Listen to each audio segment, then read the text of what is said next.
Welcome to the Viewless Wings Poetry Podcast, where we celebrate the craft of poetry. Each week, we feature interviews with incredible poets and artists, including Olivia Gatwood and A.E. Stallings, and original poetry read by the authors.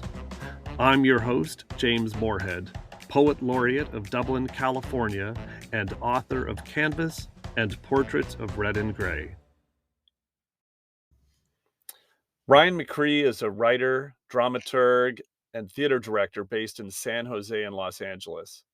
He graduated from USC in 2017 with a double major in theater and narrative studies. And while his focus is primarily in drama, he continues to explore screenwriting and poetry writing. He works for the Critical Studies Department at the USC School of Dramatic Arts as a course assistant and prides himself as an educator as well as a working artist. Ryan has also been my poetry coach, teaching me how to recite my poems and workshopping my poetry. Ryan, welcome to the Viewless Wings Poetry Podcast. Thanks. Great to be here. In our first session several months ago, you noted that performance is intentionality. Break down what you mean by that. Well, I think that when one watches an actor, I think when the actor is doing their job, it appears to be sort of thoughtless, right? It appears to be natural and like things are just happening. And I think one of the assumptions that's made by maybe the average, say, theater goer when they watch a play who's never been in a rehearsal is that, when like an actor crosses the stage, it's just something the actor decided to do rather than, every movement being a meticulously designed, discussed choice. Sometimes even something as subtle as like a scratching of the nose is something that a director and an actor may have had an argument about for 3 days. So, it's all about having a sort of series of well thought out choices and then being able to execute them smoothly enough to look sort of mindless. And I think that any sort of performance is really the same way. This really became apparent to me when one of my old professors at USC, who was both an acting teacher and an academic, said that she actually would approach her conference papers the same way as an acting scene, where she would assign, each section of her speech or her essay sort of an intention, and then play that, so to speak, to her audience. So she was, even though she was giving like a conference presentation, she was acting and performing in the same way that an actor would. And I think that that's a useful way to approach any kind of public speaking, whether it be, arts or academia or business or tech related even.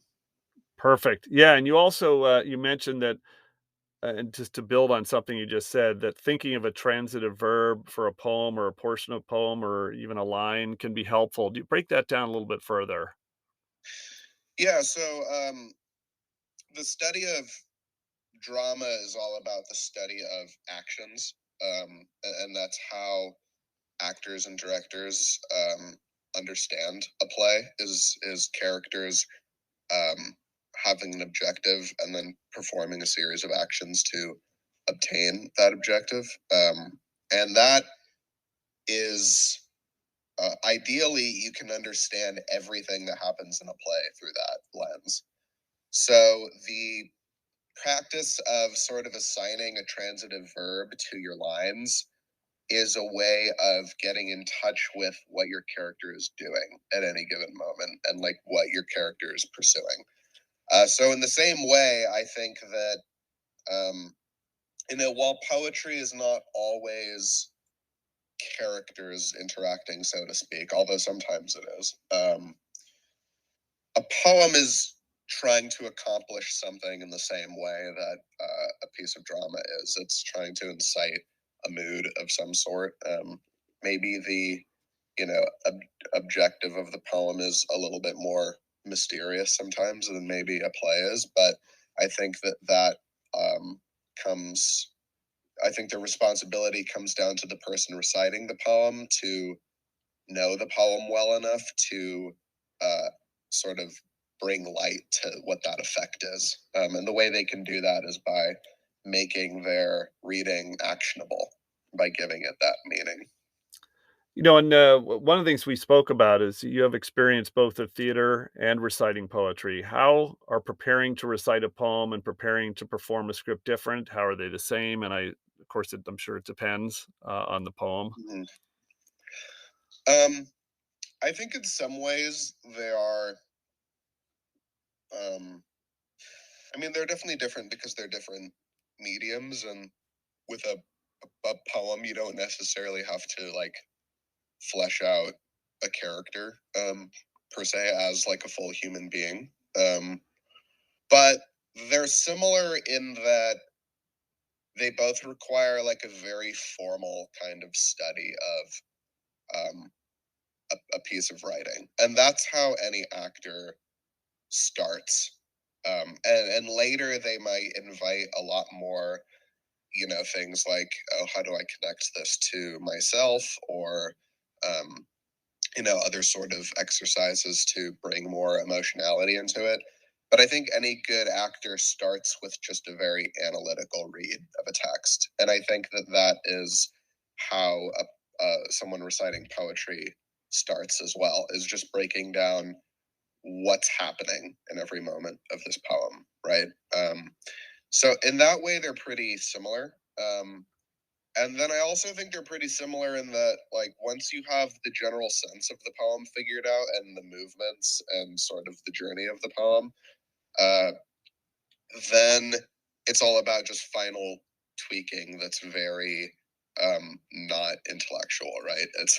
It's like reading the poem and being like, oh, that word sounds dumb unless unless I emphasize this syllable in it or something like that. Or oh, I really need to slow down. Although that process can also be sort of intellectual because you might realize like, oh, if I add like a hard pause in the middle of this line, it creates a jolting effect that sort of emphasizes maybe this shocking revelation in the poem, or maybe it's the opposite where maybe you want to speed through it to actually undermine the startling shift in the poem because maybe you just want to let the poem do its work for you.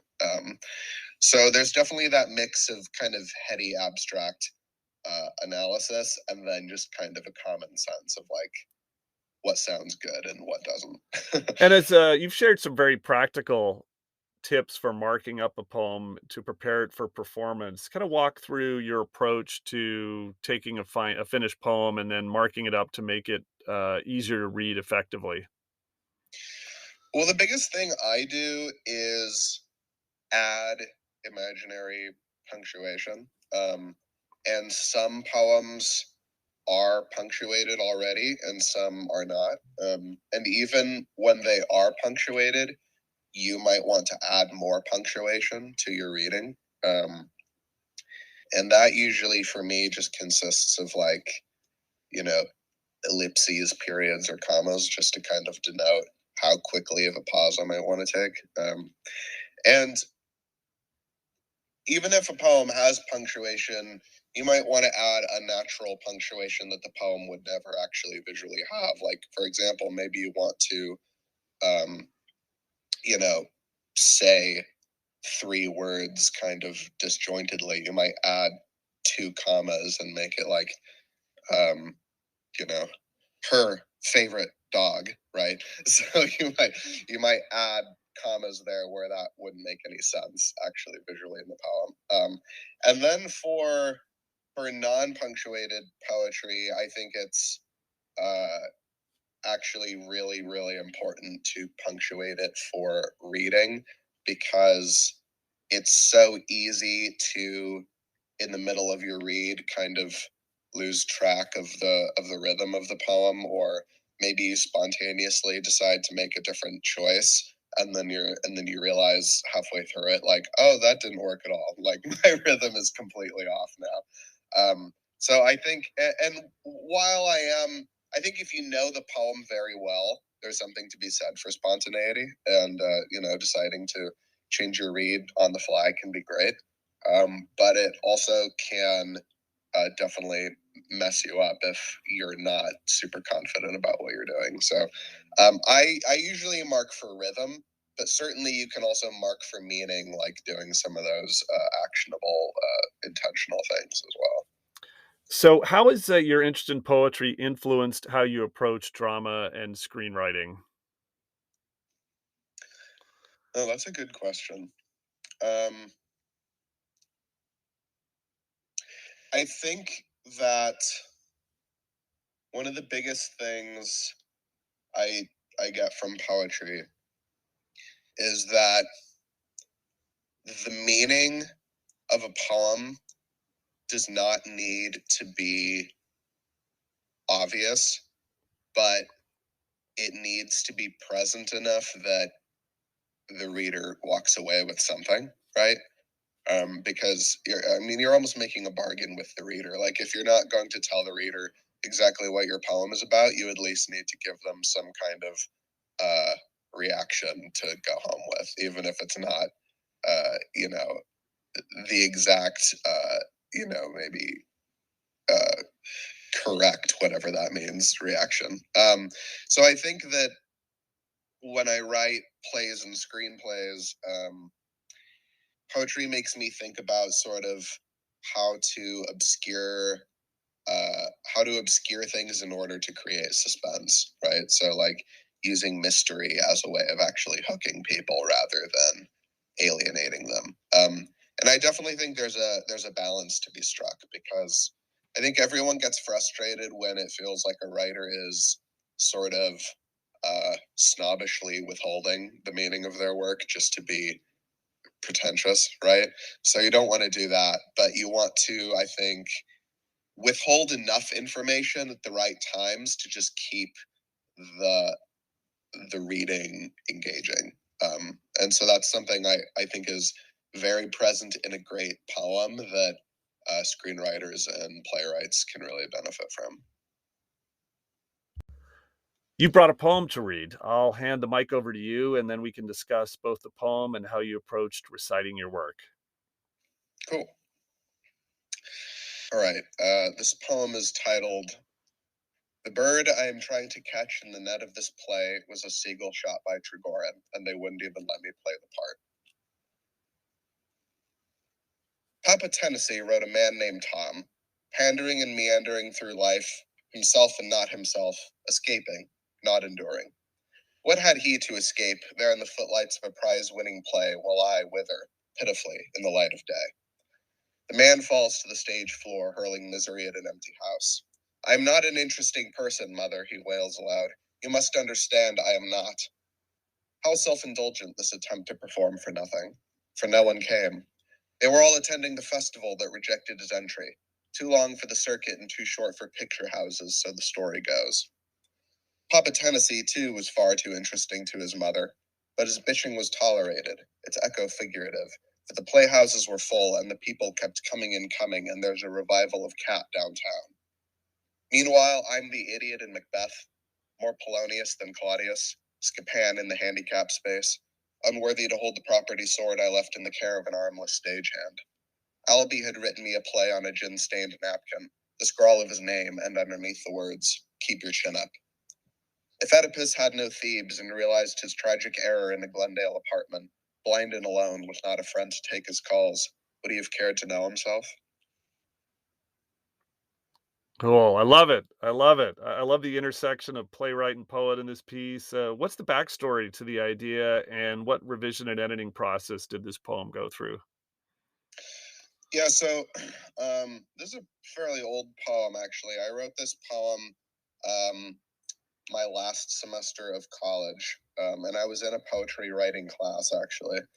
And I had written a few poems and not really felt super great about any of them. And I had an office hours with my professor, and he said, well, you're a theater major, right? So write a poem about theater. Um, so that was sort of the personal assignment that he gave me uh, for for the following class. And it really unlocked a lot of things for me. And I think actually it ended up being one of my most personal poems that I've ever written, just not because it's just about theater, but because writing about, such a big part of my life just, I think, made me vulnerable to just a very authentic expression of what I was feeling at the time.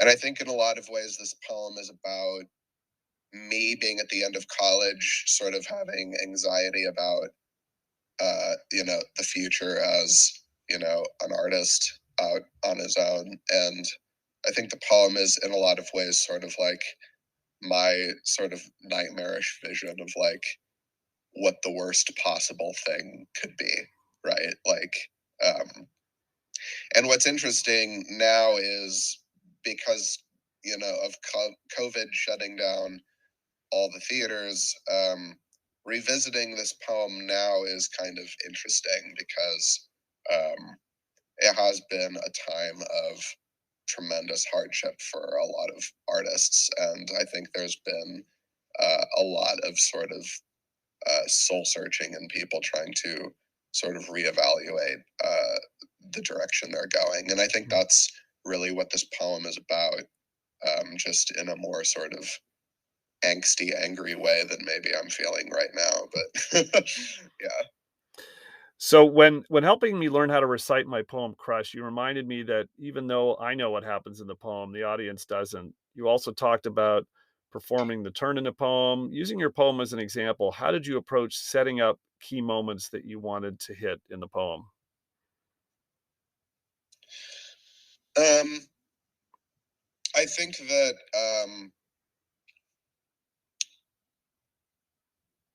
I think that one thing that's important is like giving nice pauses between stanzas, especially ones that are important. Um, so for me in that poem, the last stanza is really the kind of the big moment, as is the case in a lot of poems. So I wanted to add, um, at least a nice little moment of rest after the last line of the second to last stanza, just to sort of lead us into that last stanza. And I also think that, there were certain rhythms I really wanted to hit in a specific way. Like there's the line, for the playhouses were full and the people kept coming and coming, and there's a revival of Cat Downtown, and I really wanted there to not be any pauses there, because I think that Mm. there's a if you get a sense of relentlessness out of that line, it illuminates the fact, oh, the people are coming and coming. It kind of creates this image of like a tsunami kind of breaking through the doors of the theater, right? So I think that that's a place where you really need to like blow through it. And another one was in this particular poem, I sort of, this is a very punctuated poem in the sense that I think uh, all you have to do is read how it is already punctuated. Because yeah, it's a very kind of literally punctuated poem. Um, so there was a moment at the end of the first stanza that had a lot of broken up pauses. It was, while I wither, comma, pitifully, comma, in the light of day. And certainly you could blow through that and just say, wither pitifully in the light of day. And I don't know, exactly why I wanted it to be that way. That's an example of sometimes you just do something because it sounds cool. Yeah. But that's a valid choice with poetry as well. So there are a lot of theater Easter eggs sprinkled throughout this poem. How did you decide what to include and what to edit out? um, be honest, I don't think I actually cut out any of the Easter eggs. I think that all the ones that are in there are actually all of the references that I had in the first draft. And I think I intentionally, as I was writing it, stuck with things that um, weren't super obscure in the sense that you don't I think that any student who's taken like introduction to, you know, theater history or whatever would probably recognize any of the references. Certainly I think I had an instinct that I didn't want to just pick like a random, melodrama from the 18th century that I knew that no one else in the world other than like academics would know. Um, so I think that there are numerous Shakespeare references, and then there's the Tennessee Williams references, which I think are fairly accessible for most American audiences. And then there are a couple more obscure, like Scapan, which is a Moliere character, and then Edward Albee, which um, is, of course, an ultra famous American playwright, but maybe not a lot of like non theater goers will have heard of. But um, all very good people and plays and characters to know if anyone's ever looking for a reading list. Yeah, no, I think that that was a good balance of things that you kinda had the context, and then maybe a couple where you wanna go research them and because you're curious, but if every line is triggering, research, then you feel like it's a homework project, so I thought that Right. was a good balance. Yeah. Um, so your poem has visual elements at the beginning, it looks like a script in part, the play, to an empty house. How do you translate these visual elements into performance when, unlike theater, there are no props or sets? And actually, in a recent episode of this podcast, talking to poet Olivia Gatwood, she talked about how they're related but separate. The how the visual representation and the performance. Mhm. Um, I think that yeah. So that was a very in a very kind of different choice I made with this poem. And of course, that sort of came out of my professor saying, write a poem about theater, and me being a playwright, I was like, well, what if I just throw a line of dialogue into the middle of this poem? Like, Hmm. because I had never seen that in a poem before, at least not formatted that way. And I was like, that would be kind of interesting. Yeah, so it's something that uh, I think that that's true that they're related but separate, because I think the reality is that this is something you and I talked about a lot when we first started reading.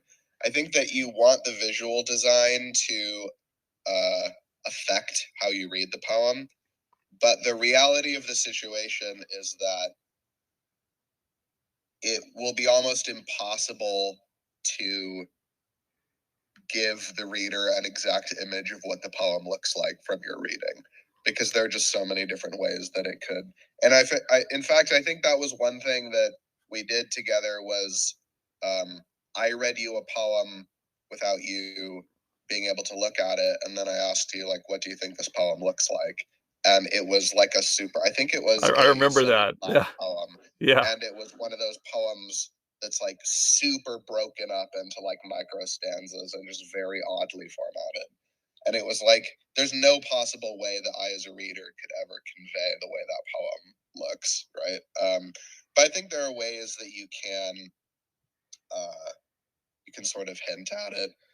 I mean, when I read that part with the dialogue, I omit the words the poet because that's that would be the character's name in a script, right? And you don't say the character's name. You don't say like Henry, open the door. Right, And right. Henry says open the door. So I actually, even though it says the poet in the poem, I don't read that when I read it aloud because I read it like a line of dialogue. But I do read the stage directions, and I kind of try to read those as like an aside almost to make it sound a little bit less emphasized than the person speak it, just to make those sound a little bit different. I think that probably is the hardest part of the poem to read. And if I really wanted to go for a super out there kind of energetic, aggressive reading, I probably could, really go for that and like act that line. But yeah, I just decided not to do that for various Yeah. reasons. Well, finally, which poet or poets do you admire for their ability to perform their poetry, and why? Ooh. Um, well, I love Billy Collins, who's a contemporary poet and was the U.S. Poet Laureate for a number of reasons. And I think it's because he just has a very simple approach to his own poetry. He speaks very much with his tone is very conversational when he reads his poems, and I think that he does a really good job of like letting the poem do the work for him. Mm-hmm. Now, on the opposite side of the spectrum, I really love Allen Ginsberg also, for different reasons. He very much like performs his poetry, but it's like a loose performance. It's kind of funny. It's almost like you can sort of see the beginnings of like slam poetry in the way that Ginsberg would read his poetry, because like if you listen to, for example, him getting up and reading like America in front of a live audience, it sounds like more like a stand-up set than like reading a poem. And that's very cool because he just plays very fast and loose with the words in a very kind of playful way, which I think is cool. So those are two very different but very fun to watch kind of ways of approaching it. Cool. Well, thank you for sharing your insights today, Ryan, on the Viewless Wings Poetry Podcast. It was a thrill talking to you. Awesome. Thank you. Great to be here.